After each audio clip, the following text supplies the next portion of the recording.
Para dar início à mesa redonda, Estarraja e a Água, passamos a apresentar a especialista Inês Breda, doutorada pela Universidade de Aalborg, Dinamarca, e mestre em Engenharia Civil, com reconhecidas competências técnicas no tratamento de água potável e amplo entendimento dos atuais desafios no setor da água, bem como a experiência profissional em ambiente público e privado na Dinamarca. É gestora de produto e tecnologia na Eurowater AS.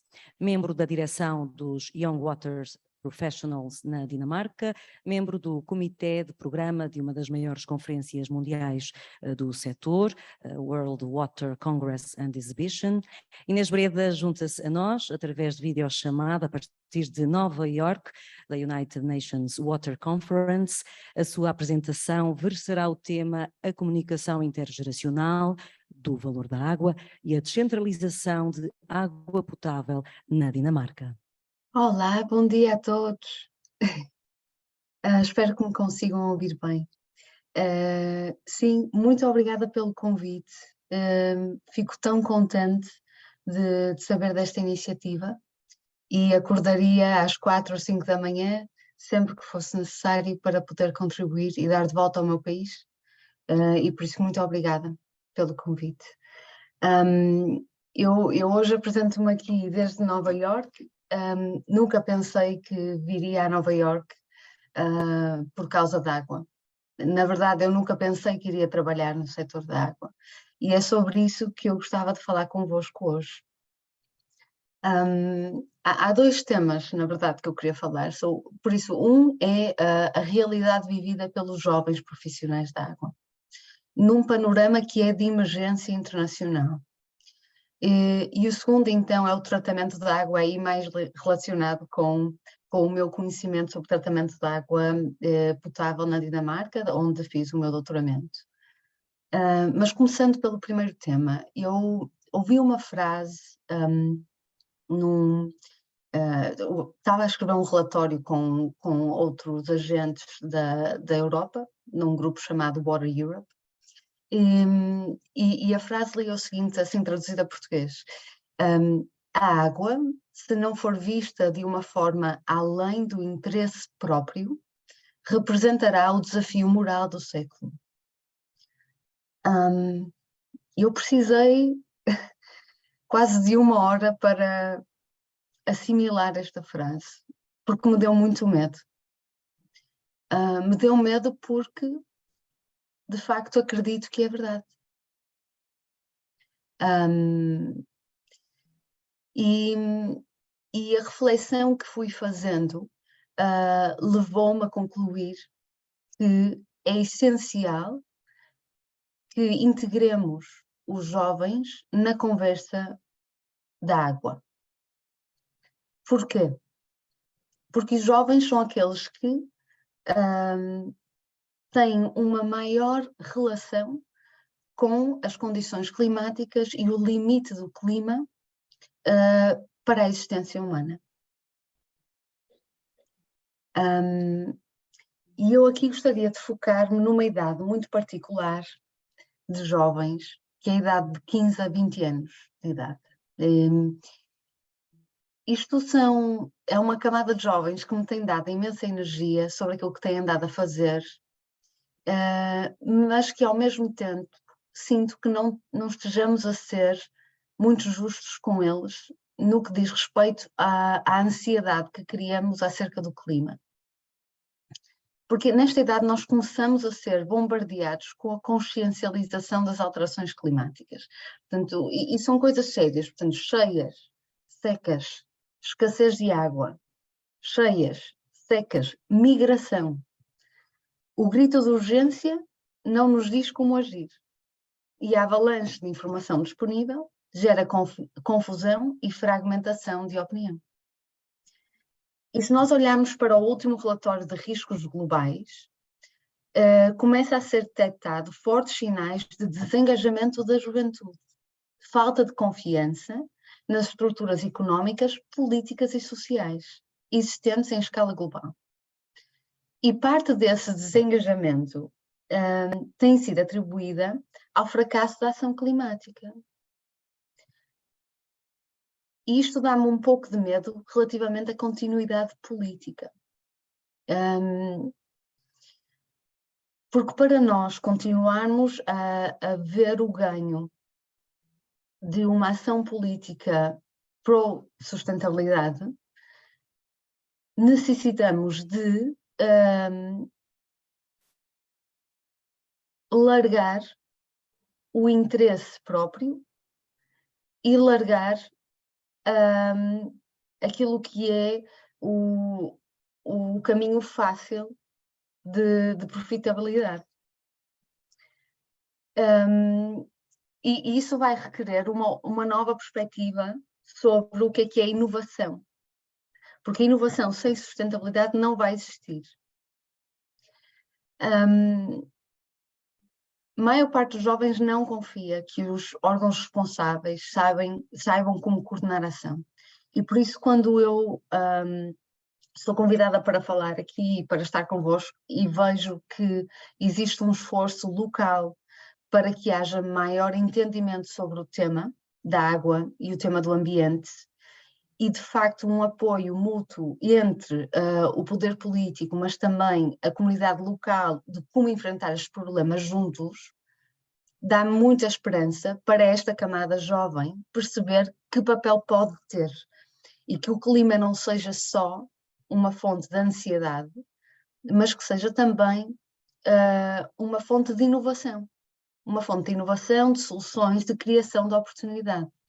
E isso na Dinamarca é algo que me tem também fascinado, a forma como os problemas são olhados. Um desafio é olhado como uma oportunidade de fazer melhor. Uma oportunidade de fazer melhor.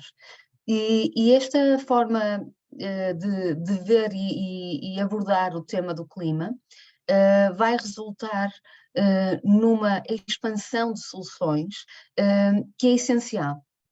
E houve um tema aqui que já foi tocado, que é o preço da água, que de facto tem os seus quês. A Dinamarca é o país onde a água é mais cara, penso, na Europa com certeza, no mundo devemos estar no top 3 ou 4. O preço da água é algo para ser debatido, porque se nós pensarmos em todos os bens que existem, comodidades que trocamos, a água, a nível de negócio, é muito difícil de abordar. Nós pedimos para as pessoas consumirem menos e o preço é baixo. De que forma é que nós podemos manter a qualidade e investir em inovação no setor? E é exatamente isso que é necessário discutir, que é a inovação financeira. E há um espaço agora muito grande para isso, na forma como podemos lidar com o tema e a problemática da água. E é aí que os jovens, através de novos programas de incubadoras, de startups, estão a chegar, não só com as tecnologias, mas também com novos modelos de negócio que podem, de facto, dar uma resposta a uma área de negócio que não parece tão apetecível. Em Portugal, especialmente, eu acredito que a maior parte das soluções vão estar ligadas com a ligação entre a água e a produção alimentar. E acho que esse espaço é um espaço que deve ser mais debatido e deve ser um espaço onde vejamos as oportunidades para reutilizar a água, dar-lhe outros propósitos, em que a água que podemos usar água com diferentes qualidades para diferentes propósitos e depois alinhar isso com uma descentralização da produção de água para consumo próprio, especialmente em áreas rurais. Mas eu falarei do tratamento de água e da descentralização um pouquinho mais à frente. Eu gostava aqui só de terminar numa nota com um exemplo real daquilo que se está a passar em Estarreja, na abordagem com socialização e, acima de tudo, no pensamento positivo que está a ser posto nos jovens. E agora vou falar de uma posição um pouco pessoal, porque A minha mãe é professora na escola, no agrupamento de escolas de Estarreja, e, e eu tenho falado muito sobre água. Cada vez que vou a Portugal tento ver aquilo que consigo fazer, não é? E uma dessas, uma das situações foi eu poder abordar os alunos e falar com eles sobre água. E no outro dia recebi um e-mail de uma aluna que me mandava uma fotografia de um projeto que fez sobre água. E eu olhei para aquela imagem, e eu mais tarde posso partilhar convosco, e era um aquário com peixes feitos de papel, de um livro de matemática, plástico a fazer de ondas do mar, corais feitos de lixo, e um cordel verde que unia todos estes elementos. E a aluna, eu penso que a aluna tem 12, 13 anos de idade. E eu não faço ideia se esta aluna é boa à matemática, se é boa à ciências, se é boa a português. Faço ideia. Aquilo que eu sei é que esta aluna tem uma opinião. E é exatamente isso que é importante neste momento. É nós incentivarmos os jovens a terem uma opinião e a conseguirem comunicá-la, para que consigamos identificar e avançar nas soluções e nos passos que são necessários dar neste tema. Eu liguei à aluna, eu tive que falar com ela, tive que lhe perguntar tudo sobre isto. E a aluna disse-me que tinha... Desculpem. Vocês estão a ouvir? Sim, Inês, estamos a ouvir bem. Bem, é que o meu alarme começou a tocar, que eu tenho que ir para outra reunião, mas eu vou dar mais 15 minutos. Mas a aluna começou a falar comigo sobre aquilo que gostava de ser quando fosse grande. E eu perguntei, então, mas o que queres ser quando fores grande? E ela disse, eu acho que vou ser advogada porque eu gosto muito de letras. E eu perguntei-lhe, mas tu sabes que podes escrever legislação sobre os oceanos? E eu acho que esta é a abordagem que nós precisamos ter, mostrar aos alunos e aos jovens que há um papel a ter nesta conversa e que as suas paixões e as suas competências podem e são necessárias de utilizar no setor da água. Ontem eu passei o dia inteiro a falar sobre a necessidade de inclusão de jovens no setor da água. E quando eu digo toda a comunidade aqui presente em Nova Iorque. A última vez que houve um congresso sobre água internacional nas Nações Unidas foi há mais de 40 anos, 1977. E o motivo pelo qual este tema não é abordado mais vezes é porque, de facto, é um tema difícil de discutir a nível político. Mas todos estamos de acordo quando referimos que é necessário incluir mais gente a trabalhar neste setor. E há uma tradução de conhecimento que é necessário passar com um novo entendimento dos valores da água. Quando eu digo valor da água, não é só para beber, não é? O valor para o ecossistema, o valor para a produção de comida, energia e saúde. E eu acho que é aí que o futuro vai estar, na conexão e na visibilidade que vamos dar da água e na sua integração com os outros setores.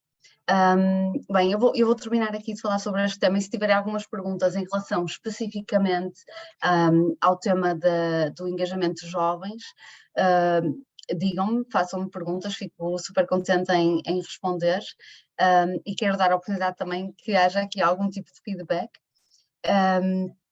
E agradecer mais uma vez à iniciativa e agradecer aqui também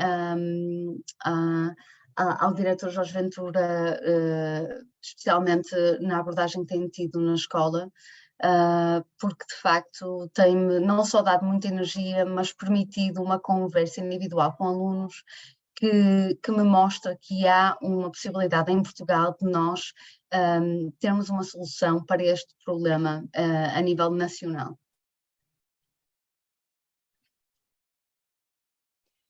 Muito obrigada, Inês. Devolvemos agora a palavra ao público, que assim pode colocar as suas questões.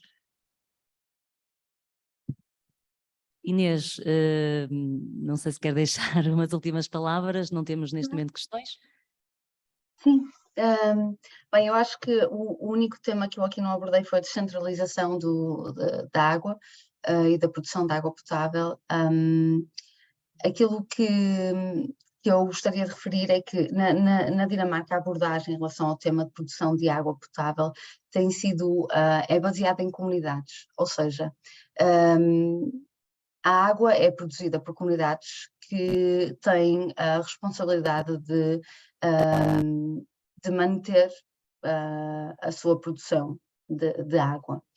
E o tratamento é feito de uma forma em que não são adicionados químicos e que existe uma relação direta entre a água e a pessoa. E isso para mim é um espaço muito interessante para nós debatermos, porque eu acho que um dos problemas do setor é que a água é invisível à sociedade. Agora, ouvi-la, Inês. É ótimo, desculpem. Não, era só para voltar aqui a tocar no ponto de descentralização de água e explicar que na Dinamarca, onde o preço da água é bastante alto, muita da produção é da responsabilidade do consumidor.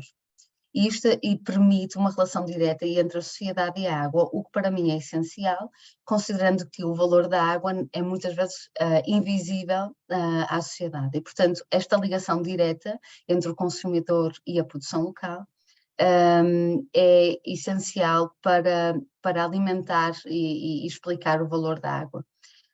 Este tratamento é bastante fácil, não utiliza químicos, é baseado no acesso a águas subterrâneas. E a partir daí passamos a água por um filtro, portanto, imaginem uma caixa de areia, e de acordo com as substâncias que são precisas de ser removidas, as diferentes areias podem ser selecionadas e a partir daí existe um conjunto de bactérias que são boas, que vão crescendo e sendo desenvolvidas na areia, formando aquilo que se chama um filtro biológico. E esse filtro desenvolve as bactérias que vão utilizar as substâncias que nos fazem mal e vão metabolizá-las, ou seja, vão comer as substâncias e produzir outras substâncias que não nos fazem mal e produzir assim a água sem ser necessário adicionar nenhum tipo de químicos. Isto para mim é uma solução bastante interessante, uma solução que na Dinamarca tem mais de 100 anos, mas que eu acho que em Portugal a abordagem tem sido muito centralizada e que ainda existe um espaço para explorar na descentralização da produção de água potável. E sim, se existirem algumas perguntas mais técnicas também em relação a isso, por favor, também me digam. Agora sim temos algumas pessoas do público que querem apresentar algumas questões. Vamos lá. Sim, bom dia a todos. Obrigado, Inês, pela apresentação. Houve uma parte da sua apresentação que ficou na minha cabeça, várias partes, mas esta em especial, tem a ver com a visão estratégica que tem para a água e para Portugal. Mencionou que a água poderá ser trabalhada estrategicamente através da alimentação. E o que eu lhe pedi era o desafio de explicar, digamos, de forma sucinta ou da maneira que entender, sobretudo para os jovens, como é que eles podem, digamos, perceber esta sua expressão. É claro que diretamente percebemos logo que para produzir alimentos é necessário água, mas referiu que na sua maneira de ver e com a experiência que tem, digamos, de uma vida a trabalhar em temas ligados à água, que para Portugal a solução poderia passar por esta associação entre água e alimentação, e era nesse sentido que gostaria que desenvolvesse um bocadinho esse tema. Obrigado. Sim, de nada. É uma pergunta muito interessante e eu vou ser aqui um pouco provocadora. Eu acho que os jovens aqui têm um papel essencial em serem críticos sobre a alimentação, porque hoje em dia é muito fácil eu cruzar-me com pessoas jovens que decidiram tornar-se vegetarianos, por exemplo, e nada contra. E quando eu pergunto porquê, muitos deles dizem, porque a produção de carne usa muita água, ou porque por causa do ambiente. Os jovens precisam de ser mais críticos em relação a isto. A falta de informação é muito grande. Então, eu não posso comer uma carne de galinha, mas posso comer ananás que vem do Brasil. E de que forma é que esse ananás foi produzido? E se nós pensarmos em amêndoas, da quantidade de água que é necessário para produzir amêndoas, quer dizer, existe todo um conjunto de ideias que foram vendidas como sendo verdes e serem uma solução para o ambiente que estão erradas. Portanto, a primeira seria essa, de facto, questionar a informação que nos é dada e não assumir que só porque é um vegetal ou é vegetariano que está a utilizar menos água, ou que é melhor para o ambiente. A quantidade de abelhas, por exemplo, que são exploradas para a produção de mel ou para a polinização, é preocupante e não pode ser vendido como uma ação sustentável ou verde.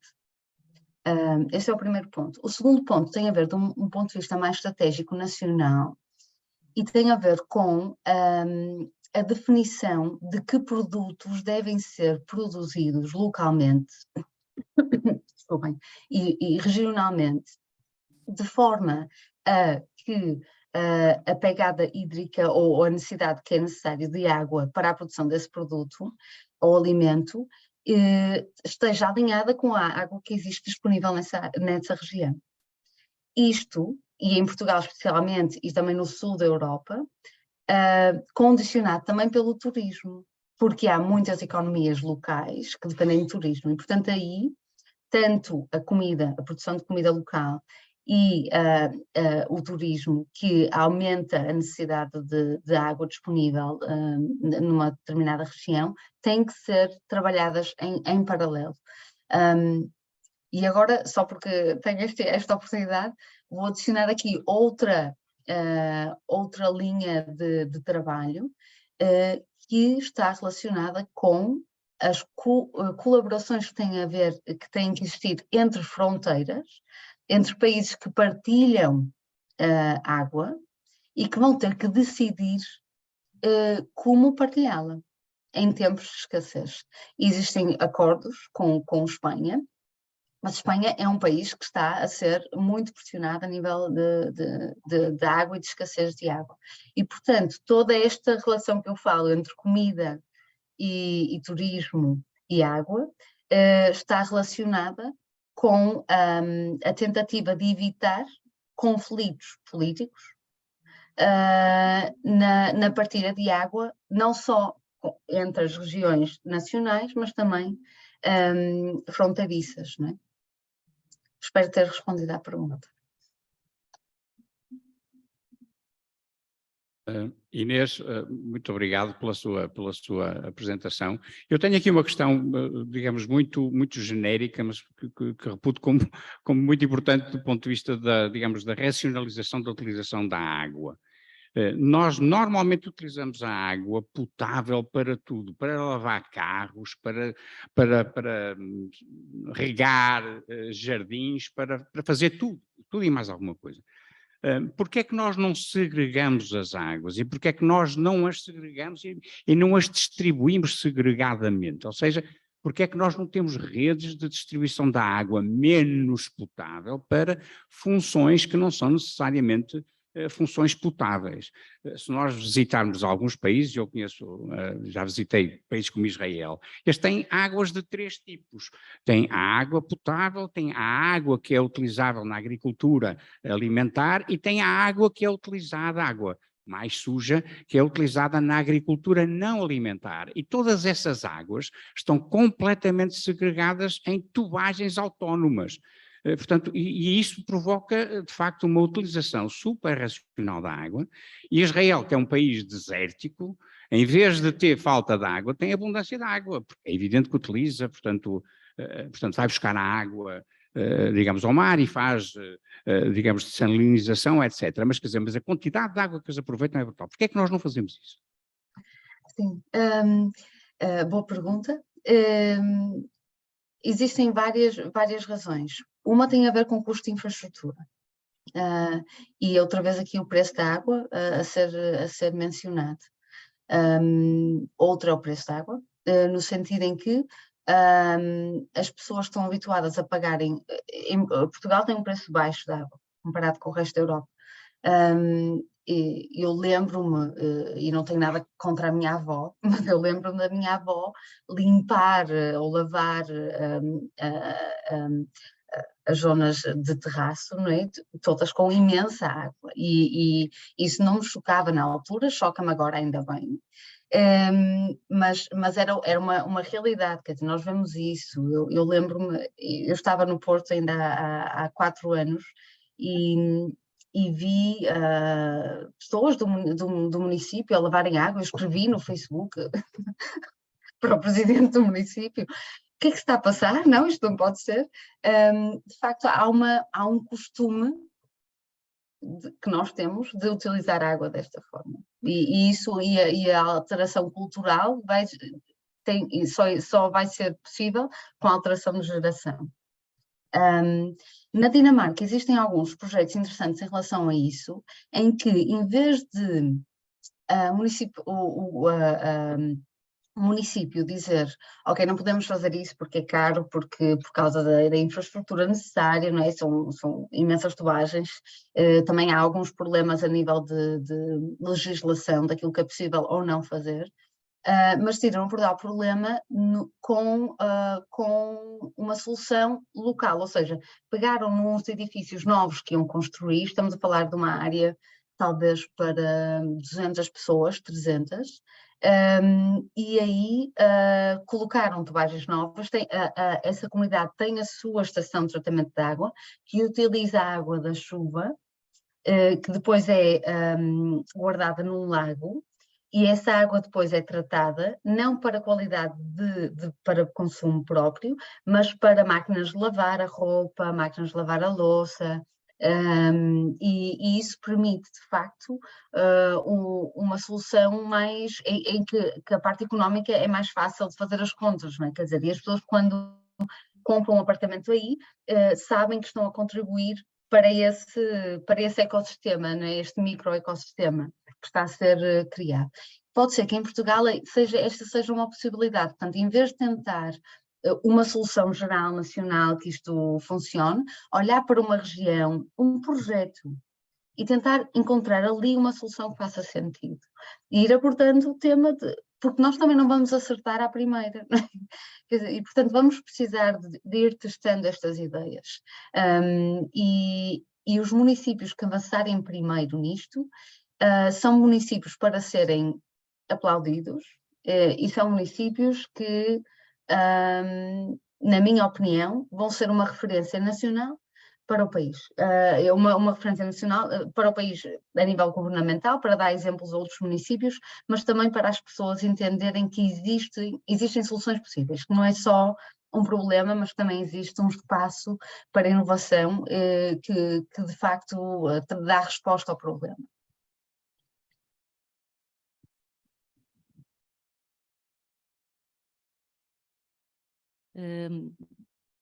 Estamos a perceber se há mais alguém que queira colocar alguma questão. Julgo que não. Inês, agradecemos mais uma vez a sua presença. Está a nos ouvir? Sim, sim. Obrigada muito obrigada e espero que, se eu puder dar algum tipo de ajuda, por favor que me digam. Fico tão contente de saber que os jovens estão aí sentados também, E fico contente em saber que o município se importa. Não porque não deveria ser sempre assim, mas eu acho que há uma atitude proativa nesse sentido, e isso é para celebrar. E gostava de partilhar que esta relação entre os diretores de empresas no município que trabalhem com água, e se vocês olharem, quer dizer, independentemente do negócio que fazem, vai estar relacionado com água. Tentarem encontrar a água no município entre estes negócios, também no setor privado, vai ser uma chave para o município encontrar e conseguir propor uma solução que funcione a nível local. E por isso, tudo aquilo que eu possa fazer para ajudar, para dar exemplos daquilo que é feito noutros países, ou para partilhar ideias, para participar em debates de brainstorming, de estarmos a discutir que potenciais soluções podemos aplicar, por favor que me digam, eu estarei sempre disponível. E sim, qualquer coisa que for preciso que me digam, e a próxima vez que passo em Estarreja, vou passar pelo município também. Ficamos a aguardar a sua visita. Inês Breda, mais uma vez obrigada pela sua apresentação e pela reflexão aqui deixada em torno da problemática da água. Muito bom dia. Até à próxima. Bom dia. Estivemos com Inês Breda em direto de Nova Iorque, da United Nations Water Conference, que esteve aqui nesta conferência através de vídeo chamada.